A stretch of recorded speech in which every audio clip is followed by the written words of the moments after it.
Welcome to Reva's arts. நான் ரேவதி சிவகுமார். இன்னைக்கு நம்ம சேனல்ல ஒரு பிளாஸ்டிக் மூடியை யூஸ் பண்ணி ஒரு சூப்பரான ரெசின் ஜுவல்லரி பிளேட் செய்கிறது எப்படின்னு பார்ப்போம். இந்த கிராஃப்ட் உங்களுக்கு பிடிச்சிருந்ததுன்னா வீடியோவுக்கு லைக் பண்ணி உங்கள் ஃப்ரெண்ட்ஸ்க்கு வீடியோவை ஷேர் பண்ணுங்க. இப்போ நான் ஒரு பிளாஸ்டிக் மூடி எடுத்திருக்கேன். இதில் பார்த்தீங்கன்னா ஓரத்தில் கொஞ்சம் குழிவாக இருக்கிற மாதிரி இருக்கும். இந்த மாதிரியான மூடியை நம்ம எடுத்துக்கலாம்.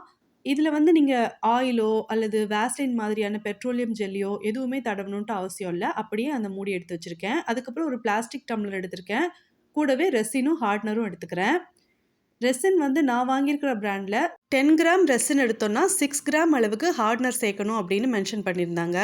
நான் ஸ்பூனில் மெஷர் பண்ண போகிறேன். ஸோ 10 ஸ்பூன் அளவுக்கு நான் ஃபஸ்ட்டு ரெசின் எடுத்துக்கிறேன் இந்த டம்ளரில். அதுக்கப்புறமா 6 ஸ்பூன் அளவுக்கு ஹார்ட்னர் சேர்த்து மிக்ஸ் பண்ண போகிறேன். ஒவ்வொரு பிராண்ட் ரெசினுக்கும் ஒவ்வொரு விதமான மெஷர்மெண்ட் இருக்கும். ஸோ நீங்கள் இந்த கிராஃப்ட் செய்கிறீங்கன்னா நீங்கள் வாங்கியிருக்கிற ரெசினோடைய அந்த பாக்ஸில் என்ன மென்ஷன் பண்ணியிருக்காங்கன்னு பார்த்துட்டு அதுக்கப்புறமா அதுக்கு ஏற்ற மாதிரியான ரேஷியோவில் நீங்கள் மிக்ஸ் பண்ணிக்கோங்க. ரெசின் கிராஃப்ட் பண்ணுறதுக்கு முன்னாடியே எது மாதிரியான கலர் காம்பினேஷனில் நீங்கள் பண்ண போகிறீங்கன்னு ஃபஸ்ட்டே இமேஜின் பண்ணிக்கோங்க. இப்போ நான் எப்படி செய்ய போகிறேன்னா, ஒரு சைடில் கலர் இருக்கிற மாதிரியும் நடுவில் கோல்டன் ஃப்ளேக்ஸ் இருக்கிற மாதிரியும் இன்னொரு சைடில் பிளைனான ரெசின் இருக்கிற மாதிரியும் செய்யலான்னு நான் டிசைட் பண்ணியிருக்கேன். இப்போது ரெசினையும் ஹார்ட்னரையும் நல்லா மிக்ஸ் பண்ணிட்டேன். இதில் சின்ன சின்னதாக குட்டி குட்டி பபிள்ஸ் இருக்கும். நம்ம ஒரு 2 to 3 மினிட்ஸ்க்கு இதை எந்த டிஸ்டர்பும் பண்ணாமல் அப்படியே விட்டுட்டோன்னா அந்த பபிள்ஸ் எல்லாம் தானாகவே போயிடும். இப்போது எந்த கலரும் மிக்ஸ் பண்ணாமல் அப்படியே பிளைனாக நம்ம மிக்ஸ் பண்ணி வச்சுருக்கிற இந்த ரெசின் எடுத்து இந்த பிளேட்டோட பாதி வரைக்கும் இருக்கிற மாதிரி நான் இந்த ஸ்பூன் எடுத்து இப்படி ஊற்றி வச்சுக்கிறேன். இது மாதிரி ஃபஸ்ட்டு நம்ம அப்ளை பண்ணுறோம்ல ஹாஃப் போர்ஷன் அளவுக்கு, அது எந்த இடத்துலையும் கேப் இல்லாத மாதிரி நீட்டாக பார்த்து நம்ம ஊற்றி வச்சுக்கணும். அதுக்கப்புறம் இப்போ நான் கோல்டன் ஃப்ளேக்ஸ் எடுத்துக்கிறேன். ஆல்ரெடி நம்ம ஒரு ஹாஃப் போர்ஷனுக்கு ரெசின் ஊற்றி வச்சுருக்கோம்ல, அதுக்கு ஒரு பார்டர் இருக்கிற மாதிரி இந்த கோல்டன் ஃப்ளேக்ஸ் எடுத்து நான் கொடுத்துக்கிறேன். இப்போது நான் இது செஞ்சுட்டு இருக்கும்போது பாருங்களேன், இந்த பிளைனாக நம்ம ரெசின் ஊற்றி வச்சுருந்தோம்ல, அதில் குட்டி குட்டியாக 2 துகள் அளவுக்கு இந்த கோல்டன் ஃப்ளேக்ஸ் பட்டிருந்தது.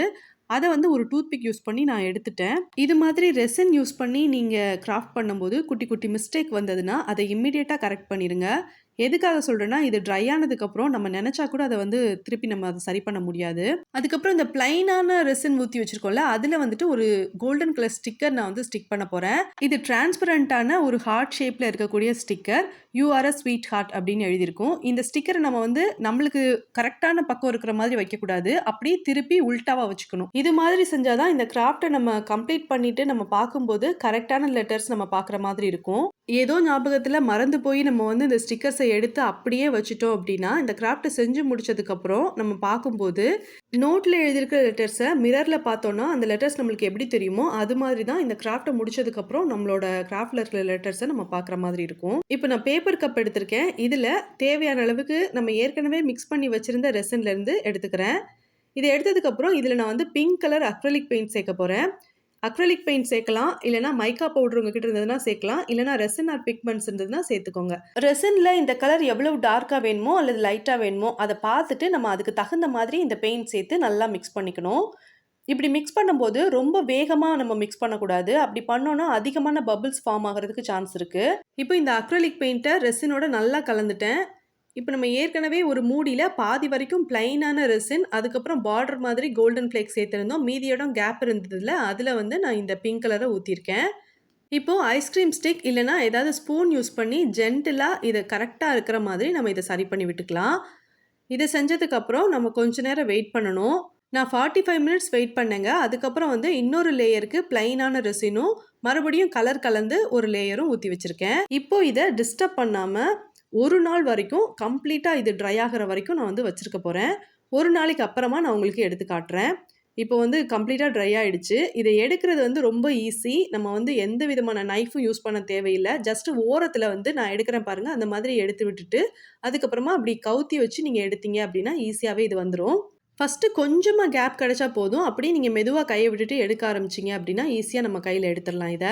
இப்போ இந்த ஜுவல்லரி பிளேட்டை எடுத்து இப்போ தரையில் வச்சுருக்கேன். எனக்கு இது ரொம்ப பிடிச்சிருந்தது. இந்த மூடியுமே நம்ம திருப்பி யூஸ் பண்ணிக்கலாம். இப்போ இந்த ஜுவல்லரி பிளேட் எடுத்து நான் உங்களுக்கு காமிக்கிறேன். ஃபஸ்ட்டு நான் பிளாஸ்டிக் மூடி எடுக்கும்போது கொஞ்சம் ஓரத்தில் குழிவாக இருக்கணும் அப்படின்னு சொன்னேன் இல்லையா, இந்த மாதிரி இருந்ததுன்னா இந்த ஜுவல்லரி பிளேட் பார்க்குறதுக்கு அழகாக இருக்கும், நீட்டாக இருக்கும். இப்போது இந்த பிளேட்டை திருப்பி வச்சுருக்கேன். இப்போ ஓரங்களில் மட்டும் சாண்ட் பேப்பர் யூஸ் பண்ணிவிட்டு கொஞ்சமாக ரப் பண்ணி விட்டுட்டோம் அப்படின்னா இந்த கிராஃப்டை நம்ம கம்ப்ளீட் பண்ணிடலாம். சாண்ட் பேப்பருக்கு பதிலாக ஏதாவது ஷார்ப்பான நைஃப் இருந்ததுன்னா அதை யூஸ் பண்ணிவிட்டு இந்த ஓரங்களை கரெக்ட் பண்ணி விடலாம். ஆனா நான் வந்து எம்ரி ஷீட் யூஸ் பண்ண போறேன். எம்ரி ஷீட் எடுத்தாலுமே கொஞ்சமா இந்த ஓரத்துல மட்டும் தான் நம்ம அத யூஸ் பண்ணணும். இப்போ நான் இந்த ஜுவல்லரி பிளேட்டோட சைடுல மட்டும் எம்ரி ஷீட் யூஸ் பண்ணியிருக்கேன். எம்ரி ஷீட் யூஸ் பண்ணி ரப் பண்ண பிறகு அதில் இருக்கிற தூசி எல்லாத்தையும் ஒரு வெட் கிளாத் யூஸ் பண்ணிட்டு நீட்டாக தொடச்சி விட்டதுக்கப்புறம் இந்த பிளேட்டை நான் எடுத்து வச்சிருக்கேன். இந்த கிராஃப்ட்டை செஞ்சு முடிச்சதுக்கப்புறம் நிஜமாவே எனக்கு ரொம்ப ஹாப்பியாக இருந்தது. ஏன்னா நான் என்ன இமேஜின் பண்ணனோ அதே மாதிரி இந்த கிராஃப்ட் எனக்கு கிடைச்சிருந்தது.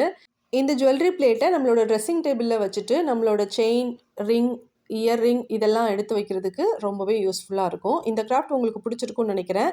இந்த கிராஃப்ட் உங்களுக்கு பிடிச்சிருந்ததுன்னா வீடியோக்கு லைக் பண்ணுங்கள், உங்கள் ஃப்ரெண்ட்ஸ்க்கு வீடியோவை ஷேர் பண்ணுங்கள். நீங்கள் ஃபஸ்ட் டைம் ரேவாஸ் ஆர்ட்ஸ் பார்க்குறீங்கன்னா சேனலுக்கு சப்ஸ்கிரைப் பண்ணிட்டு அப்படி பக்கத்தில் இருக்க பெல் ஐக்கானை கிளிக் பண்ணி ஆலில் செட் பண்ணிக்கோங்க. அப்போ தான் அடுத்தடுத்து அப்லோட் பண்ணுற வீடியோவோட நோட்டிஃபிகேஷன் உங்களுக்கு வரும். நீங்கள் எல்லா வீடியோவையும் மிஸ் பண்ணாமல் பார்க்கலாம். தேங்க்ஸ் ஃபார் வாட்சிங்.